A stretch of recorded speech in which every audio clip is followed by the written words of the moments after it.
Sean bienvenidos al colegio. Les quiero presentar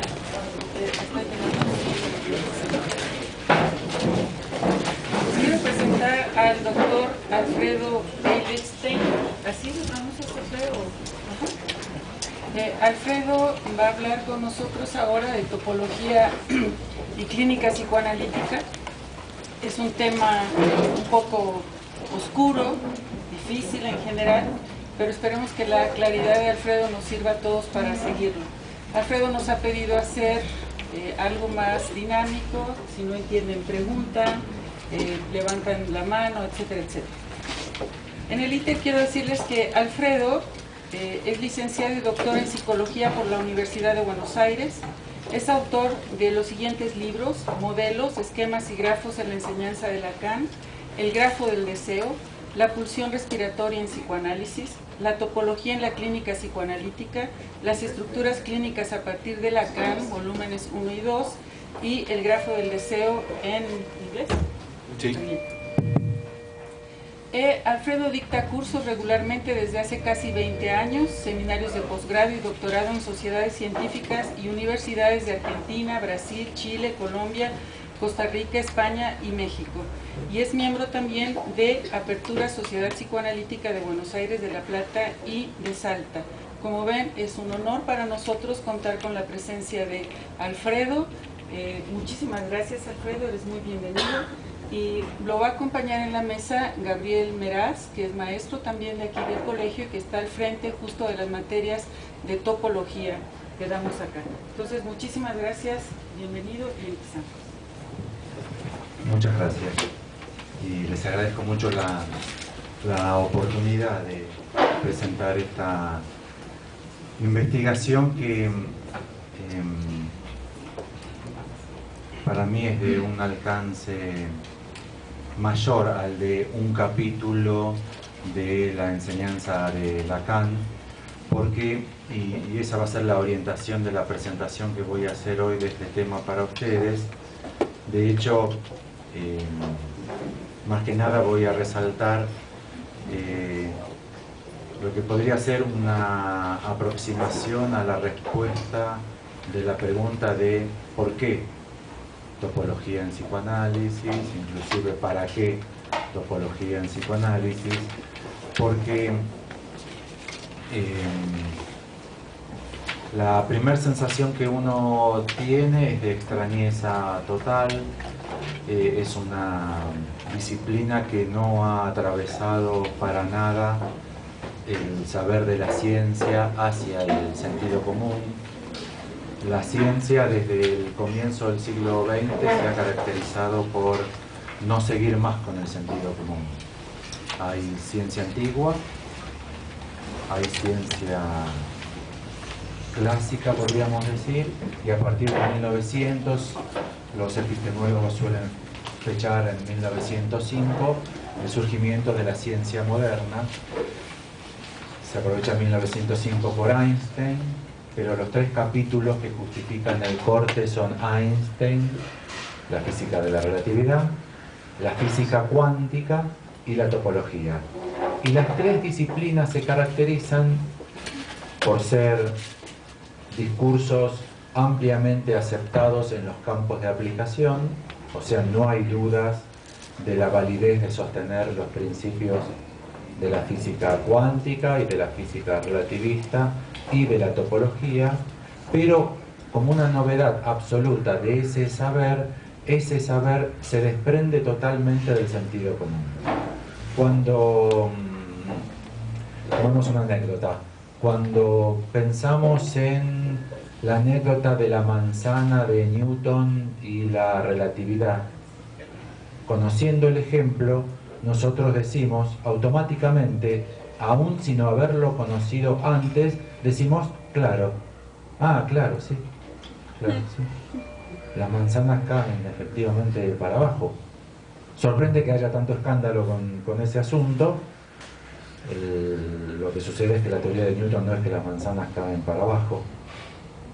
La teoría de Newton dice que la manzana atrae a la Tierra en el mismo sentido que la Tierra atrae a la manzana.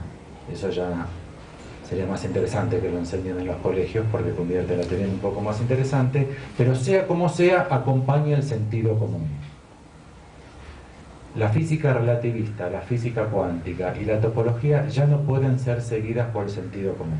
O sea, cuando uno lee algún principio o ley de esas disciplinas, ya no puede decir claro. Depende la validez de lo que se afirma de una deducción teórica, que hay que estudiarla, y no es accesible bajo ninguna otra forma que bajo su estudio. Con lo cual, de la topología ustedes no tienen ninguna idea, no ha pasado al saber común, pero a su vez, cuando conocen cualquier principio de la topología, ya no lo pueden acompañar con vuestro sentido común de la época y de la cultura. O sea, no van a poder producir un claro. Ah, claro. Esto mismo, cuando uno empieza a leer sobre topología, o antes todavía, quienes encontramos a la topología por la enseñanza de Lacan, tenemos la sensación entonces de una notable extrañeza.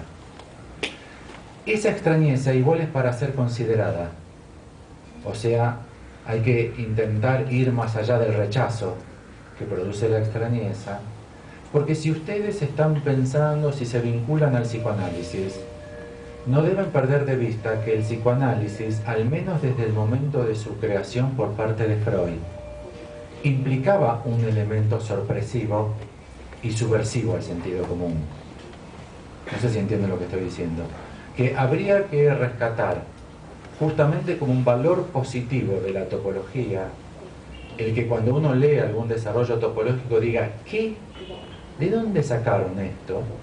Porque no se olviden que también en 1905 la teoría del inconsciente de Freud o la teoría del complejo de Edipo de Freud producían el mismo efecto. Hoy ya para ustedes no. Hoy ya para ustedes no. Para cualquiera de ustedes, si son de nivel educativo terciario y tienen cierto sentido del desarrollo de la cultura occidental en el siglo XX, si les dicen el complejo de Edipo, ah, sí, sí, que todos nacemos y amamos a nuestras madres en un sentido erótico. Y supongan que van de un analista porque tienen un problema. Supongan que van de un analista porque ustedes tienen un problema. Y que el analista después de 2 o 3 entrevistas les dice, ah, ¿saben? Sí, sí, yo ya me di cuenta cuál es su problema. Su problema es que usted tiene un complejo de Edipo. Ustedes le dirían, sí, claro. ¿Acaso usted no lo tiene? ¿No lo tenemos todos? O sea, observen que ya ha perdido todo valor subversivo esa noción freudiana. Fue digerida por el sentido común de nuestra cultura, en otras culturas no es aceptado. Fue digerido por el sentido común y habría que ver si el psicoanálisis se sostiene bien. Es una interesante pregunta. Si el psicoanálisis se sostiene bien en un saber que no cause sorpresa. Para que ustedes puedan pensar un poco en la sorpresa, quizás toda mi exposición de hoy está organizada en torno a la sorpresa. Habría que ver si ustedes estarían satisfechos analizándose como pacientes con un analista en un análisis que todas las semanas estuviese sostenido en cosas que a ustedes no les producen la menor sorpresa. Quizás no estarían satisfechos, quizás ustedes ya van a análisis. Si piensen en los que van, van. Y los que no van, no hace falta, yo no estoy recomendando que vayan. Pero piensen en el escenario de una consulta posible. Les pregunto, ¿acaso no esperarían encontrar algo absolutamente sorprendente de ustedes mismos? Bien, la propuesta de trabajo, más allá de esta perspectiva global de la topología y el psicoanálisis, es que la topología que plantea Lacan en su enseñanza es necesaria para una determinada concepción de la clínica psicoanalítica. Les puede parecer obvio, pero con eso estoy diciendo que, por ejemplo, si la topología es necesaria para la concepción de una determinada clínica psicoanalítica, como Freud no tuvo topología, esa concepción de la clínica no puede estar en Freud. ¿Entienden hacia dónde voy? Y entonces estoy proponiendo que la clínica que se desprende de la enseñanza de Lacan, que hace hincapié en la topología, no es la misma clínica que se desprende de la enseñanza de Freud. Hoy esto en general es un poco conflictivo para ser dicho en ambientes lacanianos, porque en los ambientes lacanianos se sostiene una profunda continuidad entre la clínica freudiana y la clínica lacaniana. De hecho, en este momento histórico, en psicoanálisis nos encontramos en una circunstancia muy interesante, muy peculiar, y es que se plantea algo que se podría escribir Freud sin espacio, guión, sin espacio Lacan. Freud Lacan.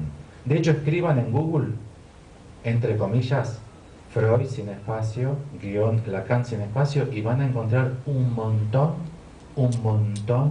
de páginas institucionales de un montón de sociedades psicoanalíticas en muchos países del mundo, por ejemplo en Estados Unidos. Lo que les quiero, no critico nada de la propuesta que está implícita en esa designación. Lo que sí les comento es que jamás se escribió Freud-Anna Freud, ni jamás se escribió Freud-Melanie Klein, porque se suponía que los desarrollos freudianos llevaban a una concepción de la teoría y de la clínica un poco distinta, si bien el psicoanálisis un poco distinta a la de Freud, sino para qué todos los desarrollos anafreudianos. Lo mismo con los desarrollos kleinianos. Klein sigue siendo psicoanalista, suele ser nuestra concepción, asimilamos esas diferencias considerando que Freud es psicoanálisis, Anna Freud es psicoanálisis, Melanie Klein es psicoanálisis, Jacques Lacan es psicoanálisis, pero las diferencias entre los autores es importante. Esa diferencia está sometida a mucha discusión en la actualidad entre Freud y Lacan. Por primera vez se propone que dos autores tan distintos, Freud, neurólogo, judío, siglo XIX, Lacan, psiquiatra, católico, el hermano de Lacan era cura, la esposa de Freud y la hija de un rabino, son mundos distintos. Freud pensándolo en alemán, Lacan pensándolo en francés, Lacan profundamente afectado por el estructuralismo que Freud no conoció. Sería sorprendente que digan lo mismo. Debo destacar esto porque para poder incluir un estudio como el que yo propongo de la topología, que es que la topología es necesaria para cierto tipo de clínica, hay que admitir que los autores que no trabajan con topología no pueden arribar a esa clínica y necesariamente sostienen otra. Les aclaro una perspectiva general de mi propuesta. Yo soy de aquellos, se imaginarán, que sostienen esta clínica para la cual es necesaria la topología. Pero no estoy diciendo que es una mejor clínica, ¿eh? No estoy diciendo que es mejor, ni que es más curativa, ni que es la que ustedes deberían seguir. Es la que yo, por mis estudios y por mi posición personal en estos problemas, es la que asumo. Como asumo eso con responsabilidad, publico en ese sentido. Si me invitan y me dan oportunidades de presentar mis investigaciones como aquí, aprovecho el espacio para presentar esta posición, pero nada me avala a decir que es mejor, ni siquiera que es más psicoanalítica, porque entiendan que estaría diciendo que sería más psicoanalítica que lo propuesto por Freud. ¿Cómo podríamos medirlo? ¿Cómo podríamos mensurarlo? ¿Cómo se puede decir que esta clínica es más eficiente que otra? ¿En función de qué medida? ¿Cómo compararíamos a los pacientes? Todos los psicoanalistas sostenemos cierta teoría, y la sostenemos porque es la que nos parece mejor. Pero ¿cómo podemos comparar nuestra clínica con la de otro?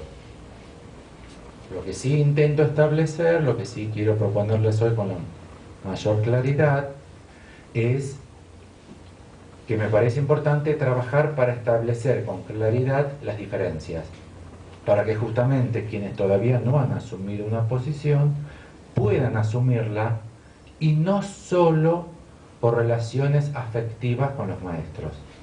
O sea, que puedan elegir qué tipo de psicoanálisis van a hacer prosperar y van a practicar, no solo por el amor a las personas que se lo han enseñado, que es un factor en psicoanálisis importantísimo, el amor a la persona que ocupa ese lugar, casi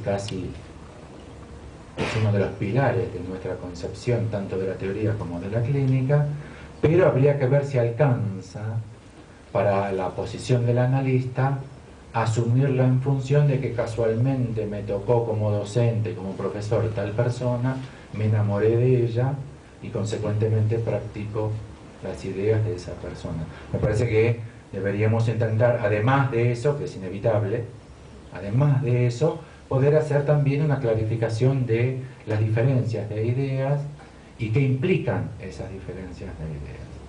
Bueno, para intentar hacerlo, preparé para hoy un texto que lo armé en función de un sistema de lo que llamé 6 circunstancias. O sea, voy a plantear circunstancias de muy diversa índole, de distinta factura, pero que me parece que puede llegar a ser de valor para discutirlo entre nosotros. La primera es fechable en 1953 y corresponde a un momento de la vida de Lacan como psicoanalista que se conoce como la escisión. En 1953 se escinde la Sociedad Psicoanalítica de París, Lacan se va con todos los jóvenes hacia una nueva y todos los viejos quedan en la vieja que queda liderada por el que fue el presidente en ese momento. Se dirimió si la elección iba a quedar Lacan como presidente o este otro que es Sacha, de nombre, Nach de apellido, N-A-C-H-T. Y Lacan, en función y campo de la palabra y el lenguaje en psicoanálisis, que es el primer escrito que inaugura su enseñanza, lo inaugura en su prefacio con una cita a Sacha Nach. Sacha Nach sostiene que para la y lo que estaba en discusión en ese momento, y es motivo de la escisión en dos sociedades, es cómo había que formar a los psicoanalistas. Sacha Nach proponía que había que formar a los psicoanalistas en neurobiología humana, que la formación era neurobiología humana, que es la única ciencia de lo real que atañe al psicoanalista. Con lo cual tenemos a Sacha Nach y a Lacan, Sacha Nach proponiendo la neurobiología y Lacan proponiendo simbólico, imaginario y real. La formación que dirimida así.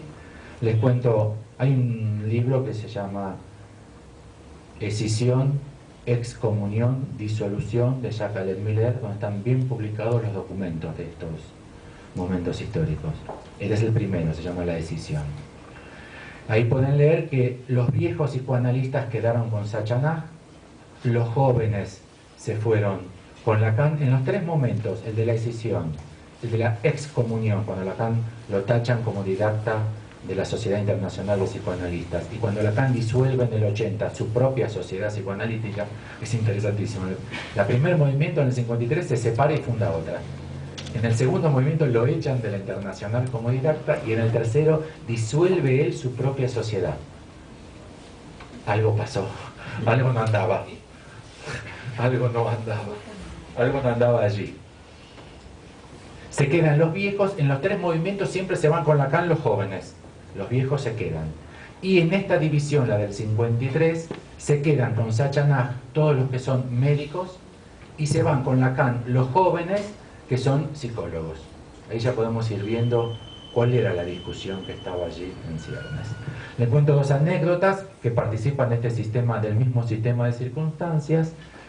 Uno me corresponde a mi historia. Yo me recibí de psicólogo en el 80 y yo estudié psicología desde el 73 hasta el 80. En Argentina eso es plena época de la feroz dictadura militar asesina que sufrimos 10 años. Y yo estudié psicología para ser psicoanalista, o sea, me anoté a los 18 años en la facultad de psicología porque quería ser psicoanalista. Pero cuando me recibí en el 80, no pude inscribirme como miembro adherente de la Asociación Psicoanalítica Argentina porque exigían ser médico. Y ninguna persona que no fuese médica se podía anotar como candidato, Entienda que después habían las pruebas, los seminarios, los cursos, pero como arranque había que ser médico. Les cuento otra, o sea, y no me anoté. Les cuento otra anécdota que me enteré por los diarios, es del 2005. ¿Ustedes se imaginan la orientación política de la Corte Suprema de Justicia de los Estados Unidos? Es de derecha. Eso no hace falta que ir a Google para ver la orientación.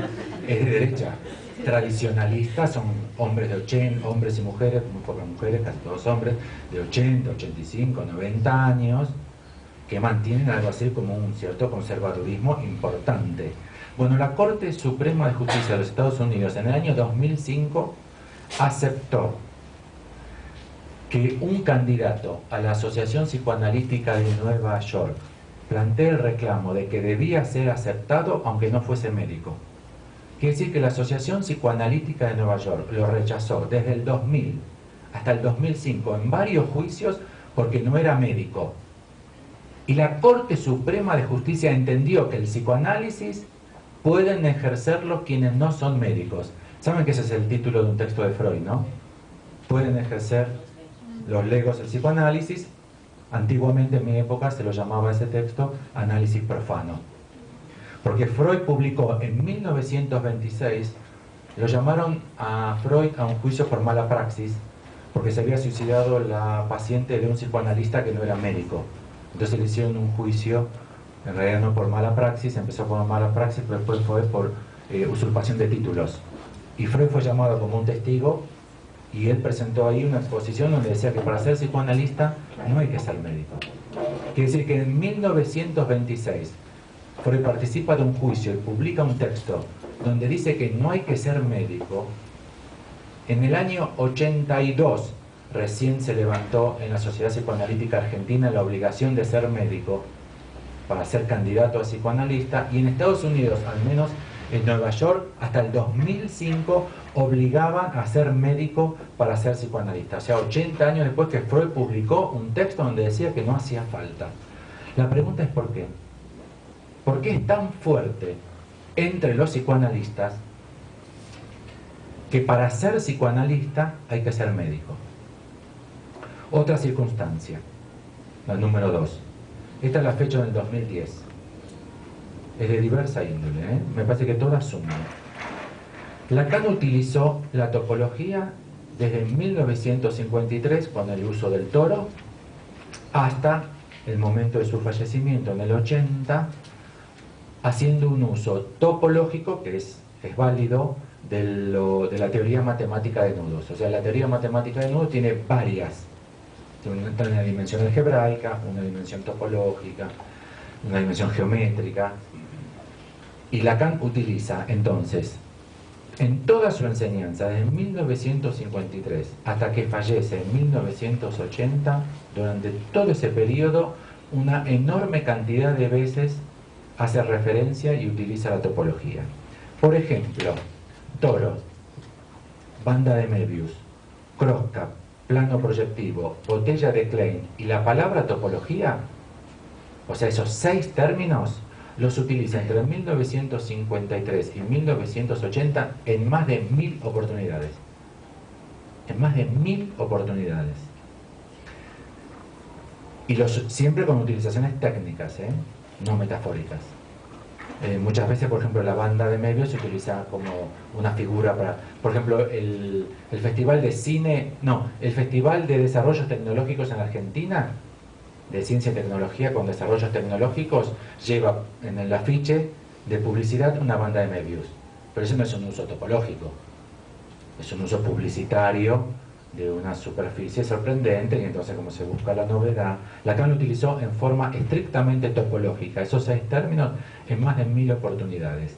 Si le agregamos nudo, teoría matemática de nudos, y nudo Borromeo, o Borromeo, la cantidad de veces que Lacan utilizó esos términos suman más de 2000 en los 26 seminarios y en los escritos. Más aún en la última enseñanza, o sea, a partir del seminario 20, que se suele cortar la última enseñanza a partir de 1973 hasta 1980 que fallece, desde el seminario 20 en Ancov. Ahora, siendo que Lacan hace un uso constante desde 1953 hasta 1980, que es cuando él marca su enseñanza.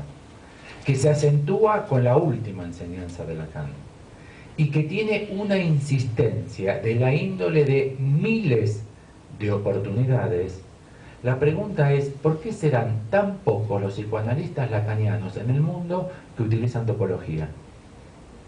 O sea, ahora fui al argumento al revés. Antes les preguntaba, ¿por qué tanta medicina en psicoanálisis? La pregunta que ahora les hago es, ¿por qué tan poca topología? La pregunta no tiene ningún valor, porque uno se podría preguntar, ¿por qué Vivaldi no fue famoso en su época? No sé si ustedes saben que Vivaldi murió fracasado, se hizo famoso después. Hizo al menos las 4 estaciones y terminó fracasado. Después nos quejamos nosotros. Después uno se queja. ¿No? Después uno se queja. ¿De qué se queja uno? Después uno se queja. No es válida la pregunta de por qué no fue famoso en su época. Porque no se puede encontrar la respuesta. ¿Por qué no se utiliza la topología de Lacan? No es válida como pregunta, porque no hay respuesta, salvo, y yo me apoyo en ello, que hay miles de practicantes del psicoanálisis que se llaman lacanianos. Porque si Lacan en general hubiese fracasado también su topología. La verdadera pregunta es, ¿por qué habrá en el mundo, yo calculo que va a haber entre 10.000 y 20.000 psicoanalistas que se presentan en sociedad como psicoanalistas lacanianos? De esos entre 10.000 y 20.000, yo que llevo la cuenta, habrán visto ya que llevo, o sea, mi neurosis obsesiva ya está sobre el tapete. Yo que llevo la cuenta les puedo advertir que la cantidad de psicoanalistas lacanianos que estudian, escriben, publican y atienden y supervisan casos de psicoanálisis con topología son menos de 10. ¿Cómo puede ser? Tal cual. Ups, ¿cómo puede ser? Lacan utiliza, no es que yo estoy agarrando una cita a pie de página, que Lacan cita a un autor y digo, ¿cómo es que no leemos a ese autor? Bueno, es un detalle. Pero en Lacan uno verifica que no es un detalle, porque desde que inaugura su enseñanza hasta que fallece, la utiliza constantemente, con una insistencia sorprendente. Si no son lectores de los seminarios de Lacan, no pueden tener idea de la dimensión de la presencia. Hagan así. Agarren el libro por el frente, hagan y pasen todas las hojas y van a ver todas las representaciones gráficas que hay de topología y se van a sorprender. Ahora, eso, siendo que Lacan tiene tantos seguidores, sucede que sus seguidores lo siguen, pero haciendo caso omiso en términos muy importantes de toda esta dimensión de su enseñanza. No los estoy criticando, no digo que se equivocan, ¿eh? Lo que digo es por qué. ¿Por qué sucederá algo así? Es la misma pregunta que uno se podría hacer, y yo creo que se debería hacer. ¿Se acuerdan de Cristo? Al menos lo conocen por las películas. ¿No? Lo conocen a Cristo por las películas. Una película de Cristo habrán visto. Bueno, saben que hay un vicario de Cristo en la tierra. ¿Quién es el vicario de Cristo en la tierra? El Papa. Bueno, tomen una foto del Papa, especialmente el último, que reinstaló los zapatitos rosas. No sé si ustedes saben que se reinstaló los zapatos rosas para el papado. Y compare con una foto de cualquier película, inclusive la película hippie de Jesucristo Superstar, cualquiera, de Cristo, ¿no? En hojotas, la túnica desgarrada, sucio, barbudo. ¿No hay ahí una sorpresa por la diferencia? ¿No les resulta sorprendente la diferencia? Que el representante de ese sea este. Para pensar esa diferencia pueden pensar en los jesuitas, porque los jesuitas justamente lo que vienen a decirnos es, me parece que hay una diferencia entre... No, yo dije Cristo, me equivoqué, tenía que haber dicho Jesús. Hay una enorme diferencia entre Jesús y el Papa. Bueno, me parece que sucede algo parecido en muchos movimientos de ideas. En muchos movimientos de ideas. Muchos ya están estudiados, por ejemplo, entre Aristóteles y el aristotelismo. El aristotelismo es un movimiento que se ha definido así y que son muchos ya los autores que consideran que Aristóteles fracasó. No porque nadie lo siguió, sino porque los que lo siguieron sostuvieron que él decía lo contrario. El fracaso de Aristóteles, un libro de Aubenque. El problema del ser en Aristóteles, que es muy recomendable para este problema. Circunstancias 3. Freud propuso que la formación específica del psicoanalista no pasaba por la formación médica. El texto de referencia es «Debe enseñarse el psicoanálisis en la universidad». Es un texto de Freud, muy interesante, cortito, muy interesante. Y allí Freud dice que no, que la formación del psicoanalista no pasa por los estudios que se brindan en la Facultad de Medicina a los médicos, sino por, y ahí pone en latín, una característica de la universidad alemana, que es Universitas Literarum. Freud dice que el psicoanalista debe formarse en la Universitas Literarum, que consiste en 4 materias. Él las pone ahí, igual son canónicas, porque Freud toma de la universidad alemana de su época, el Universitas Literarum, no es una creación de Freud, lo toma de la universidad de sus ciudades. Es filosofía de las religiones. Para ser psicoanalista hay que estudiar filosofía de las religiones, mitología, historia de la literatura e historia de la cultura. Esa es la formación específica de un psicoanalista según el criterio de Freud, de la misma época de análisis profano. Lacan, a su vez, no sé si conocen la historia, el Mayo francés, que fue como una revolución de estudiantes, terminó en que, entre otras muchas concesiones que hizo la institución universitaria a los estudiantes, se abrió una universidad popular, que se la llamó Vincennes, que es un barrio donde había un edificio que ahí alojaron. Ahora se llama París 8. Ahora eso se llama, o sea, la universidad lo volvió a absorber. A Lacan le dieron como una cátedra, a Foucault le dieron una cátedra, Badiou estaban ahí, todos los que después fueron muy, muy grandes del pensamiento francés y no eran académicos de carrera, recibieron en este movimiento subversivo de los estudiantes una cátedra. La de Lacan se llamaba Departamento de Psicoanálisis. Departamento de Psicoanálisis de París 8, de eso estoy hablando, que lo encuentran por internet, porque sigue vigente y hasta tiene estudios de posgrado que les podrían llegar a interesar. Bueno, en el año 1973, así como hizo Freud, Lacan propone cuáles serían las materias que deberían enseñarse en Vincennes para la formación de psicoanalistas en el departamento de psicoanálisis. Son 4 materias: lingüística, lógica, antifilosofía y topología.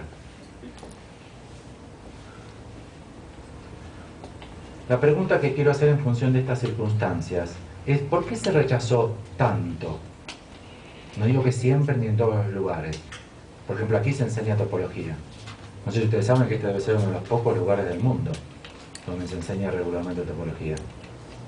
Digo pocos porque no me dio la obsesión de ir a buscarlo, pero ahora voy corriendo al hotel y ya pongo Google porque no sé, ¿cuántos lugares hay que tienen regularmente enseñanza de topología como una materia regular de la currícula? Aquí en México, miren cómo empezamos. Aquí en México, que es un país grande, solo aquí. En Buenos Aires, ninguno. Bueno, entonces Lacan, que tiene 10.000 o 20.000 seguidores, propone que los institutos donde se forme psicoanalistas lacanianos deben incluir esas materias que implica la topología, y no sucede. Y no sucede salvo muy raras excepciones. La pregunta es ¿por qué? Después vamos a seguir que la respuesta viene por el lado de la antifilosofía. Hay un problema filosófico fundamental aquí en juego que yo trataré de presentar, obviamente por el poco tiempo, lo más abreviadamente posible. Bueno, después, circunstancias 4, ya lo presenté un poquito en la introducción, es 1905. El autor de referencia podría ser, si les interesa, Gaston Bachelard. Gaston Bachelard, un epistemólogo francés, que también era psicoanalista. Gaston Bachelard era epistemólogo y psicoanalista.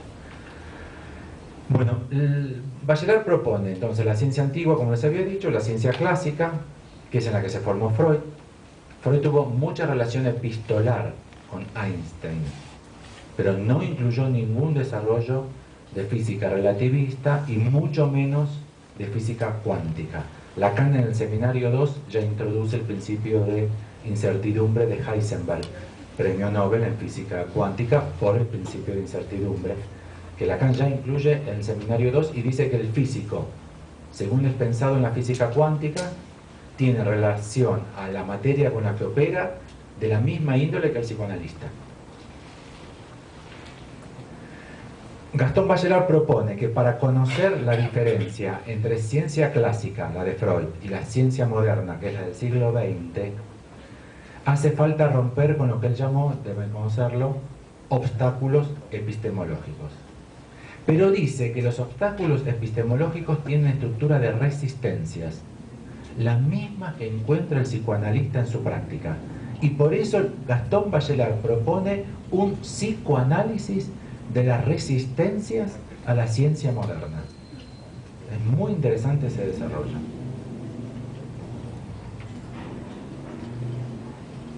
Y de vuelta, la ciencia moderna se caracteriza fundamentalmente por 3 capítulos.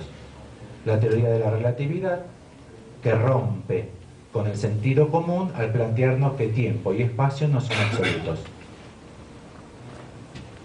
La teoría cuántica, de la física cuántica, que Lacan cita en el seminario 2, que sostiene, y es indiscutible hasta hoy porque no se encontró un argumento racional para contradecirla, sostiene que lo real es probabilístico. ¿Entienden? Esta mesa mide 3 metros probabilísticamente hablando. Y no hay ninguna otra medida para esta mesa. No hay ninguna medida exacta real, porque lo real es probabilístico. Y la tercera es la topología.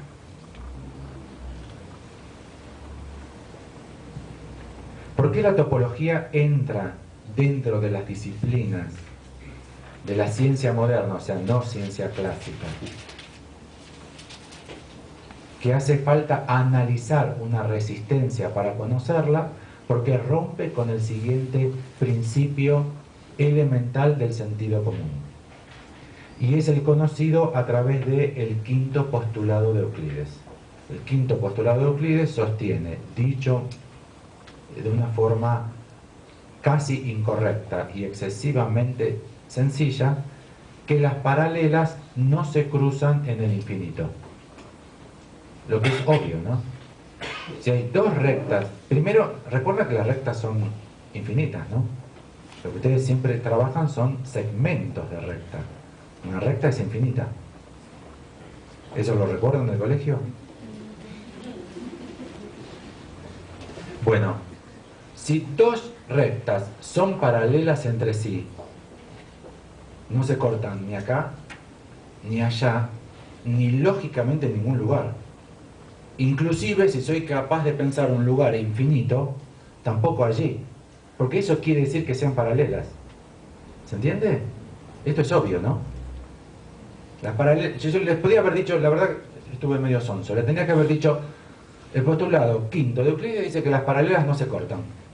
Ustedes me han dicho, y sí, si eso mismo quiere decir paralelas, que por más que se las extienda para un lado o para el otro, no se van a cruzar, no se van a cortar. Bueno, el problema es que el quinto postulado de Euclides, siglo III o IV antes de Cristo, siglo III antes de Cristo, Euclides publicó un libro llamado Los Elementos, que es la primera presentación matemática formal. O sea, todos los argumentos están presentados matemáticamente con argumentos matemáticos, o sea, sin hacer uso del sentido común, salvo el quinto postulado. O sea, Euclides nunca pudo demostrar con una prueba matemática que las paralelas no se cruzan en el infinito. Lo publica dándolo por válido pero sin poder demostrarlo, y hasta fin del siglo XIX, hubo muchísimos genios que intentaron producir la prueba matemática de esa enseñanza obvia, y es que las paralelas no se cruzan en el infinito, y nunca se lo logró. Todas las pruebas que se propusieron, luego otros matemáticos demostraron que tenían un error lógico. Hasta que al fin del siglo XIX, 3 autores simultáneamente, Lobachevsky, Bolshoi y Gauss, el más famoso para ustedes debe ser Gauss, por la curva de Gauss, el príncipe de las matemáticas. Gauss es un caso muy interesante porque descubrió la topología y le dio tanto miedo publicarla que la guardó en un cajón y no la publicó, ni se encontró eso hasta después de su muerte. Porque calculó que iba a producir un rechazo tan grande en el sentido común de sus colegas matemáticos que no se animó a publicarlo. Lo publicaron Bolshai por un lado, que era húngaro, y Lobachevsky por el otro, que era ruso. ¿Qué publicaron ellos? Que es tan válido, tan lógico y válido decir que las paralelas no se cruzan en el infinito como que se cruzan. Y la topología es la disciplina geométrica que surge de partir del axioma, que tampoco se puede demostrar, que las paralelas se cruzan en el infinito. Ahí es donde se rompe el sentido común de nuestra época. Ustedes podrán, porque piénsenlo, si no les aburrí ya tanto, demasiado como para estar pensando en tacos y enchiladas, si todavía están conmigo y tienen la fuerza de voluntad de pensar un minuto, piensen qué quiere decir la frase, escríbanla entre comillas en vuestro cuaderno. Las paralelas se cortan, cierran comillas. Es una frase incomprensible. Rompe con cualquier idea que nosotros tengamos de paralelaje.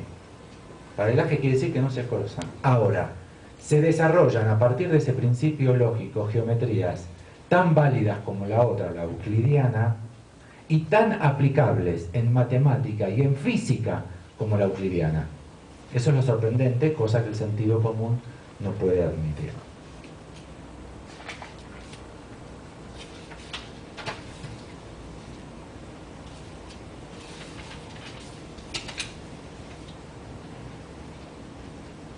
Bien, les propongo ya avanzar un poquito más antes de entrar en circunstancia 6, que es más de nuestra época, más cercano a nosotros, y es que el obstáculo epistemológico al que se refiere Gastón Bachelard, y que es de pertinencia para nuestra discusión como psicoanalistas, respecto de la validez de la incorporación de las enseñanzas de Lacan sobre topología al corpus central del psicoanálisis, porque genera otro tipo de clínica. El obstáculo epistemológico a ese argumento de Lacan radica, como tanta acentuación e insistencia por lo biológico y lo médico en psicoanálisis, se justifican a que en Occidente existe un prejuicio substancialista. O sea, los occidentales somos profundamente substancialistas. Y los occidentales modernos suponemos que substancia es algo de la índole de lo tridimensional. Para nosotros es substancia cualquier cosa que se pueda meter adentro de la botella de agua y eleve el volumen, el nivel del agua dentro de la botella. Nosotros los occidentales somos profundamente substancialistas y substancialistas en un sentido material, tridimensional. Para que pesquen esto, recuerden que René Descartes propuso substancia extensa y substancia pensante, y ya nosotros no somos capaces de admitir que el pensamiento es una substancia. Para nosotros el pensamiento es insubstancial, con lo cual observen que de Descartes hasta ahora se hizo mucho más substancialista el pensamiento en Occidente, y substancialista en este sentido, en un sentido material de la índole de aquello que puede ser tocado, palpado, pesado, visto, o sea, lo tridimensional. Les doy un ejemplo del substancialismo característico de Occidente. Miren que nosotros hablamos de números arábigos. Nuestros números, 1, 0, 1, 2, se los llaman números arábigos, a diferencia de los romanos, 1, 2, 3, esos son números romanos. Bueno, en realidad no son arábigos. A Occidente les llegan vía el mundo árabe, pero son hindúes, del siglo IX o X de nuestra época. Y son hindúes no tanto por la forma en que los indios escribían esos números, sino porque los indios crearon el cero.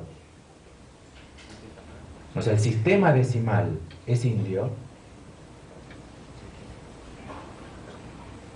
e implica la operatoria con el cero. Bueno, la anécdota que yo les quería contar, que no se dice, pues son esas historias reprimidas, es que Occidente tardó 400 años en admitir el uso del cero. Fíjense la resistencia.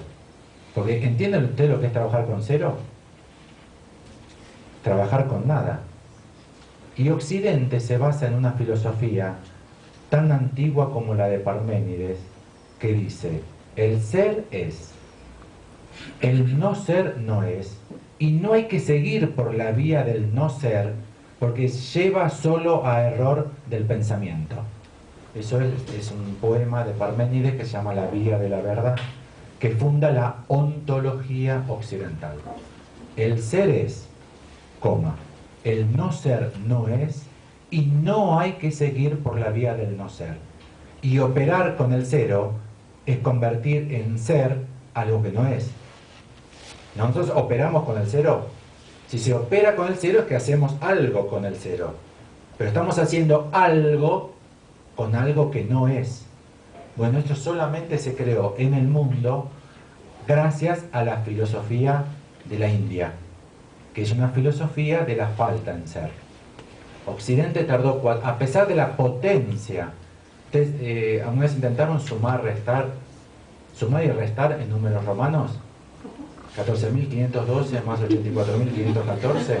Escriban números romanos y hagan la cuenta. A sumarlo en números arábigos. Es enormemente fácil. Y ni hablemos la facilidad que trae a la multiplicación y a la división especialmente. Y tardaron 400 años en admitir. Los primeros 200 años estuvo prohibido por pecaminoso el uso del cero. Ustedes saben que en esa época la Iglesia se sostenía en la filosofía de... En el medioevo temprano, la Iglesia católica se sostenía en Aristóteles. Era aristotélica ptolemaica en todo caso. Bueno, y las últimas circunstancias que quiero plantear para después dedicar media hora para presentar por qué la topología sería una solución válida y requerida por el psicoanálisis a este problema filosófico, es lo que se ha designado generalmente como biopolítica, que es lo que caracteriza a la política del siglo XX en Occidente. No sé si conocen la palabra, se popularizó mucho a partir del uso que hizo Michel Foucault, de la biopolítica, pero en realidad fue trabajada antes y hasta fue trabajada por autores que eran proclives a una biopolítica, luego a partir fundamentalmente del paroxismo de la biopolítica estatal, que fue el nazismo, empezó a ser tramitada en forma negativa. Y la biopolítica quiere decir que la política, en vez de dedicarse al trabajo de los problemas de la comunidad del mundo, política es una palabra del griego antiguo y clásico, y se refiere al trámite de los asuntos de la polis. Y no pierdan de vista que en Grecia, la antigua y clásica, no existía Grecia, eran solamente polis, no había Estado nacional. De hecho, los Estados nacionales tardaron 2.500 años en desarrollarse. Había solamente ciudades, que se las conoce, para que los modernos entendamos, como ciudades-estados. Quiere decir que los asuntos de la polis son los asuntos enteros de la comunidad. O sea, no es que había una comunidad superior, como un estado, una provincia o un estado nacional. Bueno, con biopolítica estamos queriendo decir que la política, en vez de dedicarse a tramitar los problemas de la comunidad, se dedica a los problemas que son establecidos por la disciplina biológica.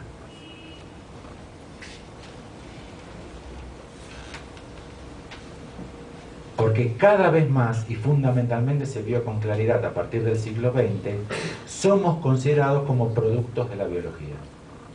O sea, el ser humano, por primera vez, es planteado como nunca, como animal humano. Badiou lo llama esto antropología animal. El siglo XX produjo... Badiou tiene un hermoso libro para estudiar este problema que se llama El siglo. Y es sobre el siglo XX. Muy recomendable. Él dice ahí que la antropología moderna es una antropología... Antropos es hombre. El estudio del hombre es una antropología animal. Somos considerados animales. Y observen ustedes que efectivamente los asuntos del Estado son fundamentalmente el dengue, la influenza, la pureza del agua. ¿Vieron? Todos elementos vinculados a lo que se conoce como salud pública. Con biopolítica se está queriendo decir que la salud pública ocupa el primer lugar en la discusión de lo político, siendo que lo político en sí, también pueden leer de Esposito Comunitas, que es una reflexión muy moderna de estos años sobre la comunidad en Occidente, cómo ha desaparecido la noción de comunidad por un nuevo ideal, propone este filósofo italiano, que es el ideal de la inmunidad. Lo que pretendemos es ser inmunes.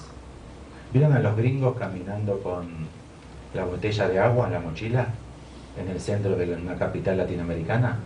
¿Los vieron? ¿Vieron que los gringos siempre van con una botella de agua en la mochila? No pueden, ¿no? No pueden no tener esa botella de agua. Uno podría decir, hace 6 meses que cargas 1,5 kilos de agua, cuando en todos los negocios de esta ciudad venden ese agua. Pero es una forma de preservar, ¿qué? Inmunidad. No quiere ser infectado con esa porquería asquerosa que representamos los pueblos sudamericanos para muchos gringos. Entonces van con su botellita de agua todo el tiempo. No les falta el agua pura. A ver si toman un... El de Badiou. Se llama, el autor es Roberto Esposito, y el libro de él, donde plantea este nuevo ideal de Occidente, que es el ideal de la inmunidad, se llama Comunitas. Sí. Bueno, y el paroxismo, les decía, para todos los autores, es el nazismo. El nazismo decidió que debían morir una parte importante de la población alemana, una parte importante no solo por el número, millones y millones y millones, sino importante también por la inserción sociocultural de esa población, toda gente de clase media, media alta, porque si hubiese sido una masacre de pobres, entraría en otras lógicas. Esta fue una masacre de gente rica. De hecho, uno de los mayores tesoros de los nazis fue todo lo que robaron a los prisioneros de los campos de concentración y exterminio, porque era gente rica, era gente con dientes de oro. Hay miles y miles y miles de dientes de oro, porque era gente con dientes de oro. Por su dotación biológica. Les invento un ejemplo.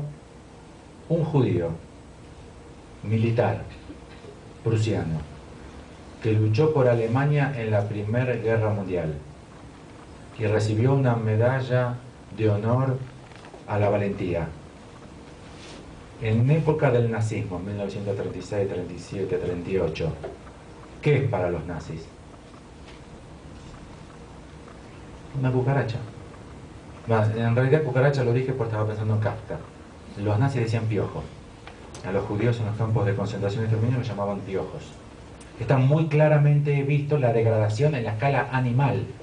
No se les decía brutos, incultos, analfabetos, pobres, que votaban al PRI, nada de todo eso. O sea, aptos, historias, sino que se lo degradaba en la escala animal.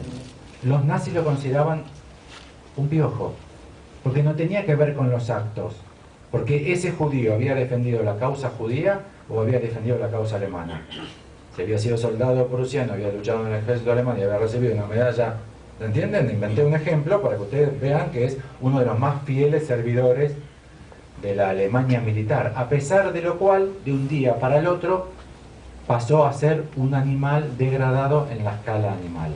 Lo que pescó, lo que percibió con una anticipación maravillosa Kafka al escribir La Metamorfosis, que es la historia de un hombre que se acuesta hombre un día y se levanta cucaracha al otro día. O sea, ese es el problema de la biopolítica. Somos considerados fundamentalmente como seres biológicos. Y como seres biológicos, entonces se acentúa mucho más todas las condiciones del cuerpo y se descuidan cada vez más las cuestiones comunitarias. La política antidrogas, aquí en México, en todos los países de Sudamérica es igual. La política antidrogas, ¿qué es? Meter presos a los narcotraficantes y ganar algún pesito cuando los metemos presos, pero ya que está, Vieron que siempre, en Argentina siempre pasa así. Primer noticia, incautaron un embarque de 10.000 kilos de cocaína. Segundo día, los 5.000 kilos de cocaína fueron llevados a un lugar de seguridad. Tercer día, se incineraron los 1.200 kilos de cocaína y dijiste, se evapora la cocaína. Siempre pasa igual. Alguno se quedó con algo. En lugar de pensar los problemas sociales y culturales que pueden estar llevando las sociedades para que sus jóvenes y jóvenes maduros estén tan proclives a ser adictos a la droga. O sea, entienden que se lo puede ir por dos lugares. Podemos pensar, ¿cuál es el problema comunitario que nos hace consumir drogas? Les voy a dar un ejemplo juvenil. Acá, como le dicen en lugar de un bailable, antro. En Buenos Aires, antro es un antro de perdición, no es un lugar bueno. Entonces la tienen clara, acá la tienen clara. La tienen clarísima.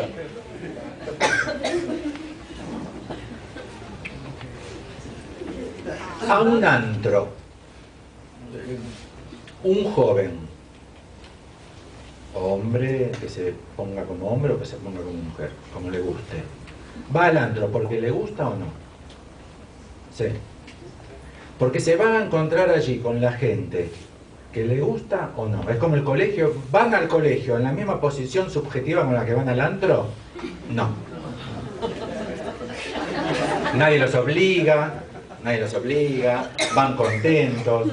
¿Llegan tarde al antro? No, llegan a la hora que hay que llegar, que es tarde, pero no llegan tarde como el colegio. La mamá no lo tiene que zarandear para levantarse para el antro, ¿verdad? ¿Sí? Supongan que sea un muchacho que le gustan mucho las mujeres. Va porque estaría en el antro el objeto de su interés, excitación, ¿no? De su deseo. Para las mujeres, lo mismo, porque en el antro están los muchachos. ¿Sí? Bueno, ¿por qué se tienen que energizar con energizantes a la entrada? Si a mí me dijesen que todos los muchachos que van al colegio secundario a la mañana, con los profesores aburridos que tienen, se toman un Red Bull para escuchar a la profesora de historia, yo diría, y claro, ¿conoces a la profesora de historia? Yo también tomé un Red Bull. ¿Qué vas a contar de esa profesora aburrida que hace 30 años lo mismo? Yo también tomé un Red Bull, un tequilita, es insoportable. Pero al antro, se va al antro, que es el lugar que cautiva todo el polo de interés, y hace falta energizarse con productos que, ¿cómo se llaman? Energizantes. Les comento que en otras épocas de la cultura, para los que crean que el mundo nació con energizantes, siempre hubo drogas en el mundo, ¿eh? El peyote por acá, mínimo tiene 2500 años, que es un alcaloide poderoso. Y el cornezuelo del centeno, que es mucho más liviano, pero es un alcaloide igual, está registrado su uso en los ritos de Eleusis en el 1000 a.C. como mínimo. Así que consumo de drogas hay, opio en China, seguro, 3.000, 4.000 años, seguro, o sea, casi con el origen mismo de los primeros registros de comunidad humana, por la vía de estatuas o registros de otra índole, ya hay consumo de droga. La pregunta es por qué, si yo le dijese, los soldados norteamericanos consumen muchísima droga para ir a la guerra en Irak y Afganistán, ustedes dirían, y claro, ¿quién va a ir a esa guerra? ¿No? ¿Todavía te van a matar? Bueno, yo también me clavaría gasolina. Y sí, están en la mitad del desierto, con una guerra ridícula, que nadie entiende para qué se están matando, con el delirio de Bush, y ni siquiera están robando petróleo, no se entiende nada. Pues se están matando y se van a seguir matándose de a miles. No sé si ustedes saben que hay más muertes por suicidio entre las tropas norteamericanas que en el frente. Ya en Vietnam había pasado eso, ¿eh? Si me dijese que se drogan para ir a la batalla, yo no entendería, porque me imagino soldados hace 2000 o 3000 años que también tomarían alcohol antes de la batalla. Pero para ir al antro, y supuestamente lo energizante, que ya está en el antro. Quiere decir que la expectativa con la que se va es, primero tengo que poner en condición mi cuerpo biológico para que esté en las suficientes coordenadas como para funcionar allí. ¿Se encuentra la preponderancia que está teniendo en nuestra vida, ni que hablar de todos los otros procedimientos corporales, tatuaje, piercing, anorexia, bulimia, regímenes, cosmética. Lo que les quiero proponer, para terminar con esto y pasar ahora sí a presentar para qué serviría la topología en psicoanálisis, es que la biologización de lo humano en Occidente, es una propuesta circunstancial que les hago, me parece a mí que vale ya decirlo. ¿Vieron cómo Descartes dijo, pienso, luego existo? Él lo dijo en francés, después en latín. Y ahí, en realidad, lo que yo quería advertirles es que no se olviden que es ego cogito, ego sum. O sea, está en juego el yo. Lo que pasa es que, como en español, como se declina el verbo con claridad para cada persona, no hace falta decir el pronombre personal. Pero es yo pienso, luego yo soy. ¿Sí? Desde ese momento hasta ahora, 3 o 4 siglos, desde ese momento lo que les quiero proponer es yo soy mi cuerpo biológico. Ya no importa tanto lo que pienso, sino que ahora lo que soy es mi cuerpo biológico. Yo soy mi cuerpo biológico. Bueno, y ahora topología. Poquito, no se preocupen. Lo mínimo, como siempre. Deben saberlo, lo aclaro, para evitar confusiones, que existen varias topologías. La topología que utiliza Lacan es la más antigua de todas y es una que se considera cerrada ya hace más de 100 años.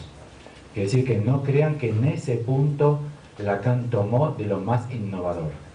Justamente de las topologías que hay, tomó la más antigua, que es la topología de superficies, que estaba prácticamente entera desarrollada a fin del 19 y comienzos del 20, y que ya no hay más desarrollos ni se espera que haya más desarrollos sorprendentes porque se la considera trivial. Se considera que todo lo que tenía para dar ya lo dio. Ahora hay otro tipo de topologías que se utilizan, que a diferencia de esta, si ustedes se consiguen un libro de topología, si ustedes compran por internet un libro de topología hoy, de los libros de ciencia, de ciencias exactas, lo reciben, me pasó, se van a encontrar con la sorpresa que no van a ver ni una sola superficie. Van a ver solamente letras. Letras y letras, todas sueltas, porque ni siquiera hay palabras. Letras, letras y letras, y fórmulas y fórmulas y fórmulas y fórmulas. Sigue un orden. Produce mareo.